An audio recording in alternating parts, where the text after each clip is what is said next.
Hello, my name is Angela Donaldson, and I am an assistant professor in the Department of Otolaryngology at the Mayo Clinic in Florida. Today, I will be discussing EGPA and my missing the diagnosis in my nasal polyp and asthma patients.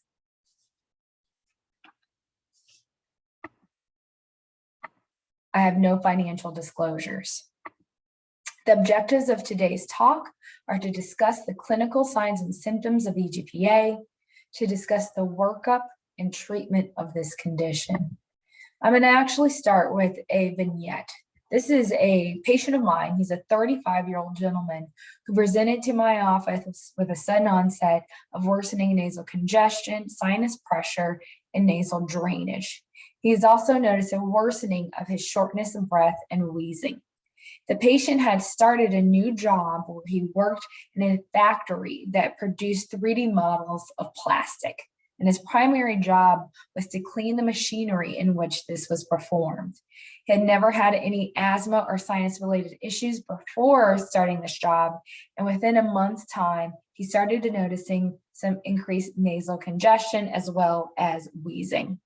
His wheezing progressed, and he was ultimately diagnosed with adult onset asthma. And he'd been treated by a local ENT with multiple courses of antibiotics, prednisone, montelukast, Claritin, and Flonase to try and help some of these nasal congestion symptoms. He had no prior medical history. However, after the onset of his asthma, he was noted to have severe uncontrolled asthma and had undergone 4 bronchoscopies, an endoscopic sinus surgery, which sounds more like he had a polypectomy, and potentially a maxillary antrostomy. And that was actually within 2 months of seeing me, and a hernia repair as a child. His social history was non-contributory except for the exposure he had at work, and he had gotten quite frustrated with all the medications he'd taken, and by the time he saw me in the office, he was no longer taking any medication. He'd also seen a pulmonologist before, and he had been on a litany of pulmonary medications, including ProAir, Brio, ipratropium nebulizers, albuterol nebulizers, dual nebs, and over-the-counter medications, including Mucinex. He'd undergone, again, several bronchoscopies, the first of which they noted gelatinous material in his airway, which was suctioned. He had significant airway improvement, but underwent a second bronchoscopy about a month later. On that bronchoscopy, they noted necrotic debris as well as eosinophils. He did well for a couple of months, but ultimately required 2 more bronchoscopies, which were not diagnostic, but very therapeutic. When he saw me, we did an endoscopy. This is the left side of the nose. You can see there's edema of the mucosa. The mid area is his middle turbinate, which is quite pale.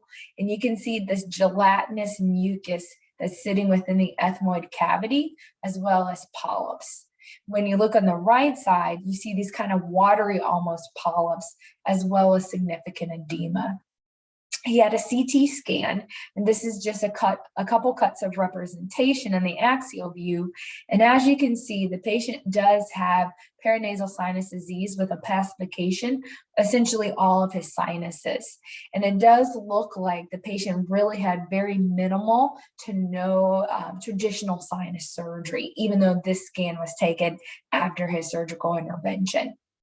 So with this kind of information as it relates to having had a previous surgery with persistent symptoms, the severe asthma, I kind of decided to look at what my differential diagnosis may be. And that included things like AERD, eosinophilic CRS with polyps, just plain CRS with polyps, as well as asthma that really hadn't been well controlled, given that the patient had been on several medications and none of them actually worked, and he had taken himself off of them. Or did he have something more rare, like a vasculitis? So I decided to kind of think, what else do we need to do? What is my next step?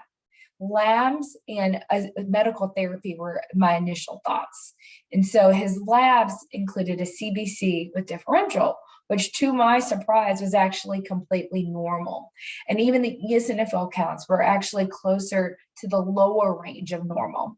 He did have an elevation of his IgE at 591, and he started his medical therapy with topical steroid irrigations. I felt like this lab value was kind of abnormal given his examination and his history, so I decided to dive a little deeper into his chart and found some historical labs which actually showed a different CBC that was within normal range except for the absolute eosinophils, which were 5.91 with percent eosinophils of 11, so quite elevated. At that point, I was really concerned that the patient had an eosinophilic cause to this disease, which may be systemic. So I got some referrals, including another referral to our pulmonologist, as well as an allergy and immunology referral. Again, an elevated IgE of 159 means potentially the patient can have some significant exposure to an environmental allergen that may have been elevating that, and hopefully to get a better understanding of why his eosinophils were so high. I also discussed medical therapy versus surgical intervention, given that he had such significant sinus disease, and when he had come back for follow-up, had significant nasal congestion, even on therapy, the decision was actually made to proceed with surgery to do a completion sinus surgery. I also was interested in his lab elevation and decided that more labs would be prudent. I got an Egpa panel, which actually showed a PR3 that was within normal range, but his MPO was actually 2, which was elevated. So that made me suspicious that the patient actually had a vasculitis. He underwent sinus surgery with me, and his sinus surgery pathology showed marked eosinophils with inflammatory debris and chronic inflammation. And that pulmonary consultation actually created another bronchoscopy, which showed transmural inflammation with clustering of eosinophils. So he had 2 different organs that had evidence of eosinophils. He had significant elevation of his absolute eosinophils, as well as a significant increase in his percentage eosinophils. And so his diagnosis was eosinophilic granulomatosis polyangiitis. The history for EGPA was that it was first diagnosed in 1954 by Jacob Scherg and Lotz Strauss. And they actually described this as an allergic granulomatosis with angiitis. Over the years, the decision was made to change the name and criterion for this diagnosis, and in 2012, it was actually changed from Scherg-Strauss to eosinophilic granulomatosis polyangiitis. This is one of the more rare vasculitis that we see. Its incidence is about 0.5 to 6.8 cases per million a year. The prevalence is about 7 to 18 per million, and the average age is somewhere between 40 and 60, with the mean in the late 40s. It has a equal male to female ratio at 1:1. There are several clinical features for this diagnosis, with the most common being asthma, with about 91 to 100% of patients having this diagnosis. Ear, nose, and throat symptoms happen in about 48 to 75% of patients, with about 50% of patients with EGPA experiencing some type of sinus symptoms. Patients may also have neuropathy or cutaneous conditions, but it's less common to have renal-related issues. These patients will also have some form of cardiac involvement in about 30% of patients. This is what I refer to as a 3-phase description of the progression of EGPA. And I like it because it kind of helps me understand if I see a patient in a more progressed disease state, what could have been done to kind of diagnose it sooner? Did we miss anything? Was this person truly just coming on with a sudden onset of symptoms, or did we slowly see this happening over time? And so phase 1 is this prodromic phase, or the allergic phase. It happens in patients' 20s and 30s, and it's the classic allergies, asthma, and sinus disease, the things we see every day. Then you transition to this phase 2, which is the eosinophilic phase, and you'll see a rise in the peripheral eosinophil count, as well as eosinophils infiltrating into organs such as the lung, the heart, and the GI system. And then finally, patients can get into phase 3, which is this vasculitic phase. And that's where you're going to see necrotizing vasculitis, which may lead to purpura or peripheral neuropathy and may have some B signs. Now, while this makes a whole lot of sense, it actually can be kind of confusing, and it's been criticized because some patients will exhibit asthma symptoms after they've already been noted to have vasculitis or vasculitic disease. Sometimes patients can have eosinophilia that waxes and wanes both spontaneously, but also because of medication therapy. So this is a way of thinking about it, but it also is not cut and dry because not every patient follows it. There have been several EGPA classifications and criterions that have been published throughout the year, all of which have some benefits, but also have been criticized for their accuracy. So in 1984, you had the Lanham criterion, which said that a patient had to have asthma, a blood eosinophilia count greater than 1,500 or greater than 10% total white blood cells, and then have evidence of vasculitis in 2 different organs. Then the ACR published their classification in 1990, in which patients had to have 4 of 6 criteria, including asthma, eosinophilia greater than 10% per total WBC, neuropathy, a peripheral infiltrate that it was not fixed, paranasal sinus disease, or an extravascular eosinophilia. Now, that one made a whole lot of sense, but the criticism was that it could never be validated. A secondary revised classification was done in 2012, and this one was really focused more on the histological findings of vasculitis, including eosinophilic rich and necrotizing granulomatous, inflammation of the respiratory tract, and evidence of small cell or medium vessel disease. More recently, there was actually a collaboration between the American College of Rheumatology and the European College, and they created a new classification system with the hopes that we would increase the sensitivity and specificity of the diagnosis based on their recommendations. So this is a little interesting in this classification system because you actually get points added if you have certain conditions, but you may also get points deducted if you have other conditions. So they want you to have a maximal eosinophil count of greater than 1, and that's a +5 on your point system, and obstructive airway disease, nasal polyps, and eosinophilic predominant inflammation. All these will give you positive points. However, you can get a negative point for having cytoplasmic or C-ANCA positivity because we see those in other types of vasculitis. The recommendation and the intent of using this classification system is that if you rolled out other forms that mimic vasculitis and you're sure the patient has vasculitis, then you calculate the patient's positive points and you subtract it by their negative. And if it's greater than 6, then that patient has an 85% sensitivity of having EGPA, and it's a 99% specificity for having EGPA. So the real goal of if you have a number truly greater than 6 and is a definitive vasculitis, this patient likely has EGPA. Just a note of clarity and a point of consideration. Lab values, again, they do fluctuate. The majority of patients with EGPA will have an eosinophil count somewhere between 4,400 and 8,100, but this will rapidly disappear if the patient has been on recent corticosteroids. 75% of patients with EGPA will also have an elevated IgE. However, this again can be misrepresented if the patient's on recent steroids. So does EGPA have a phenotype? Is there an endotyping to this? Do we know? Well, we do know that there are some differences based on whether or not the patient is ANCA positive or negative and what type of ANCA is positive. The majority of patients who are ANCA positive with EGPA is around 30 to 50%. And most of these patients are going to be P-ANCA positive. However, there are some patients who are C-ANCA positive. There's some differences in the phenotype of these patients based on whether or not they're ANCA positive or they're ANCA negative. So if you're ANCA negative and you have EGPA, you're more likely to have cardiomyopathy.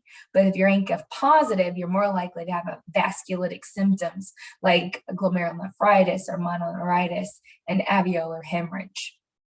This was a nice graph from Fruta, and this kind of defined and divided the patients based on their MOP or their MOPA ANCA and whether it was positive or not. Again, for patients who are ANCA negative, it shows that they're more likely to have heart failure. If you're ANCA positive, you're more likely to have glomerulonephritis or a neuropathy. But more interesting, we're using biologics frequently in these patients, and the patients who are ANCA positive tend to do better with rituximab than the patients who are negative.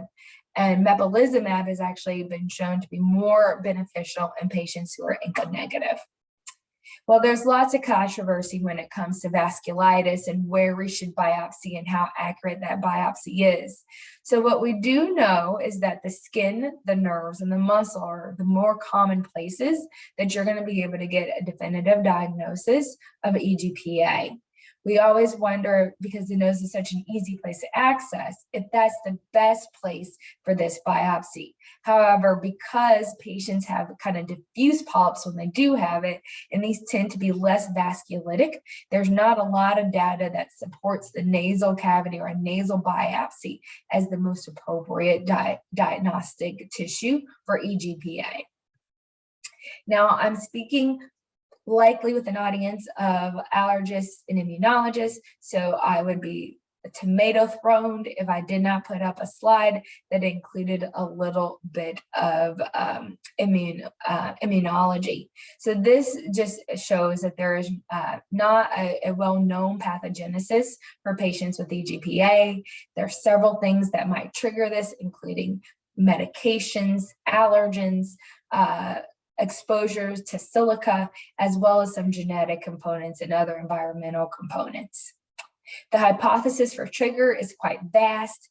Again, from an infectious source, actinomyces has been associated with it. Several drugs, including macrolides and sulfonamides, montelukast, and some of the biologics have been associated with it.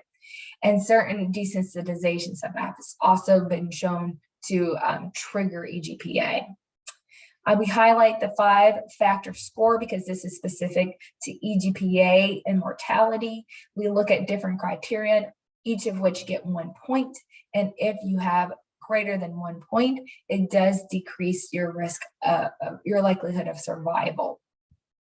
There's several controversies within EGPA, including CRS in EGPA. There's controversy over whether or not you should even offer an endoscopic sinus surgery in patients who've been doing well on systemic therapy for their EGPA. There's also controversy as to whether or not endoscopic sinus surgery is the right kind of treatment, because there's a high risk of failure of both medical and surgical intervention with recurrence of polyps. There's certain medications I would just highlight that you've probably seen or heard about and case reports associated with kind of trigger or exacerbation or exposure, I should say, of EGPA. So dupilumab have had several case reports that showed that it may promote the emergence of a late EGPA. And montelukast, which has been described several years ago as a potential source for kind of what we would think of as a uncontrolled EGPA experience with the use of a montelukast. There's several treatment options, one in which to go into remission or remission induction, and then also remission maintenance. And so for remission induction, corticosteroids alone can be used. This is usually most beneficial if the patient has a 5-factor score of 0, or you can do a combination with cyclophosphamide and corticosteroids for induction. We will talk a little bit about biologics in the next slide, but there is a biologics that's been shown to be helpful for induction. For remission maintenance, immunosuppressants like azathioprine and mycophenolate have been shown to be beneficial. These are typically done in addition to corticosteroids or with the use of corticosteroids for flares. There are several biologics that have also been looked at as it relates to EGPA. Rituximab has been shown to be a good medication for remission induction and also flares. Mepolizumab has been FDA approved for EGPA, and it's been shown to be beneficial in relapse and refractory disease as well. It reduces the steroid requirement and has a prolonged improvement in exacerbations. Currently, benralizumab completed a phase 2 trial, which showed safety and efficacy, and has been shown to have a reduction in steroid need as well as a reduction in EGPA exacerbations. This is a really nice study by Kanza, and it looked at patients who were having relapses or refractory EGPA in the use of biologics as well as steroids. And what they found is that several different doses of mepolizumab were most beneficial for remission and over a 12-month period of time.